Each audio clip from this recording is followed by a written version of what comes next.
I think we all can say without a shadow of a doubt that the Philadelphia Eagles have improved drastically on the defensive side of the ball. What's good, beautiful people? Make sure you guys like, comment, and subscribe. I am your humble host, Tone DeShields II from Chalk It Up Sports, where no matter if we win or if we lose, we just got church to the game. Look, the Philadelphia Eagles decided to sign veteran safety Jaquiski Tartt on the one-year deal. Now, the details of the one-year deal haven't really come out yet, but we needed this safety. We needed depth at the safety position. Let's be honest. As much as we like Marcus Epps, we still don't know what we're getting in the long term. We know what Anthony Harris is. Kevon Wallace, we're still waiting to see some sort of flash of consistency. But anybody after that, who do you really have? So bringing in safety Jaquiski Tartt is huge. And let's think about it. Jaquiski Tartt, very unique name. My bad, y'all. 6'1", 215 pounds, 30 years old. So he's definitely a lofty veteran in his NFL.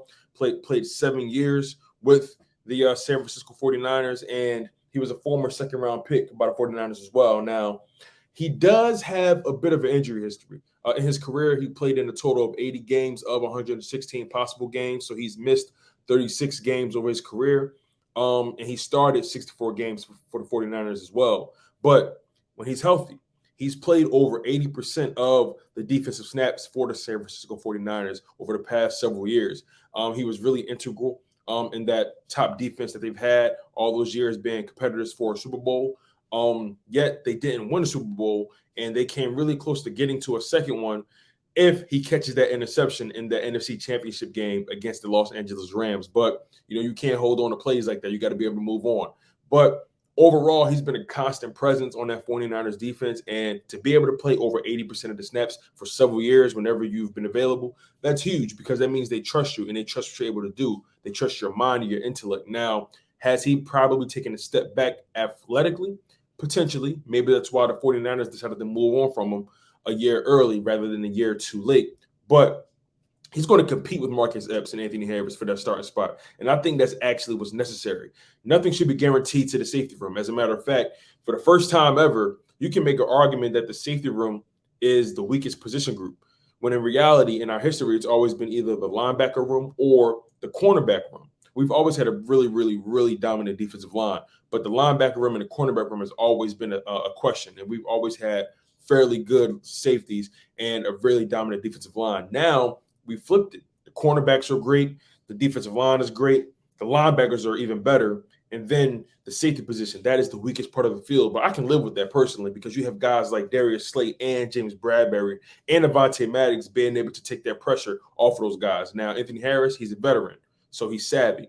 Jaquiski Tartt, another veteran who's savvy. Marcus Epps, the young guy trying to make a name for himself. So we have some experience back there, and we have playoff pedigree back there, guys that can be trusted. And when you're on the field for over 80% of the snaps throughout your career, that means that they trust you to not make mistakes. And there's no such thing as having Pro Bowlers at every position. It's just not going to happen. You're always going to have a weak point on your defense and or offense. So the safety position, I can live with that being the weak point. And when you have guys, like I said, Pro Bowlers and Darius Slay and James Bradbury and Avonte Maddox, it can work. They can take the pressure off. And all you need for the safety position really to be is reliable. You need them to be serviceable. You don't need them to be necessarily great. But because of the talent surrounding those guys, because of all the talent on the defense, best believe turnovers are all going to happen. It's just a matter of taking advantage. And I just think that this defense has drastically improved. You can make an argument for which side of the ball has improved the most, but if you ask me, I think the defensive side has improved the most because they've had the farthest road to travel to being actually competitive. And the offensive side of the ball, they did what they did, and they added a few pieces here and there. But overall, I think the defensive side has really improved the most. But I want you guys to comment below and tell me what you guys think of the Jaquiski Tartt signing. And again, who knows what he'll bring to the table? Will he be here come week one? You never know. Will he push Anthony Harris out of the starting lineup? You never know. Could we expect some big nickel situations? But you never know. Once again, you always want your most talented guys on the field. I think Jaquiski and Marcus Epps and Anthony Harris will have to be exceptional to be able to push one of those top-tier linebackers off the field like a Kaiser White or a TJ Edwards or N'Kobe Dean or Hassan Reddick. So it's possible we may see some big nickel situations, which is basically having 3 safeties on the field and you're replacing the linebacker with the safety, or maybe not. But I want you guys to comment below and tell me what you guys thought of the signing. The signing happened on Friday, and I'm just getting to it. Had a busy weekend, but I appreciate you guys so much for locking in on the content. Make sure you guys like, comment, and subscribe as well. I'm your humble host, Tone DeShields II from Chalking Up Sports, where no matter if we win or if we lose, we just got to charge it to the game. One love, stay humble, stay healthy, and most importantly, stay hungry.